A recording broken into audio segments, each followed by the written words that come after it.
Saya dah tunjukkan beg baru. Wah, sis, yang ini dia Carson. You all, yang ini yang terbaru. Look at this. Depan dia ada tanda macam ni. Tengok ni, first time Michael Kors nak keluarkan yang ada ni. Tengok perkataan Michael Kors. Wow, dia ada 1, 2, 3, 4, 5, 6, 7, 8 kat slot. So dia ada card dekat sini. Ni boleh letak handphone, kat sini boleh letak handphone. And dia ada button dekat sini. So you boleh jadikan dia as a wallet ataupun jadikan as a crossbody. Memang sangat stylo. Okey, yang ini yang terbaru ya. Baru je saya sampai ke New York ni, saya nak bagi tahu yang ni dah ada ready stock sekarang kat butik Selection. You all terus boleh beli dan harga dia, you all tahu tak?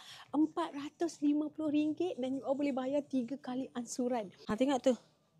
Memang sangat-sangat stylish. Warna dia sangat cantik. Nampak macam style yang mewah lah. So dekat butik sekarang kita ada 2 warna ni. Hitam pun cantik juga. Warna hitam full leather. Ini full leather. Tapi kalau you all nak warna pink, kalau you all nak warna hitam ni, okay. And then ada warna putih. Ada yang ni, you all kena pre-order. So this is so nice untuk you all dapatkan yang paling baru.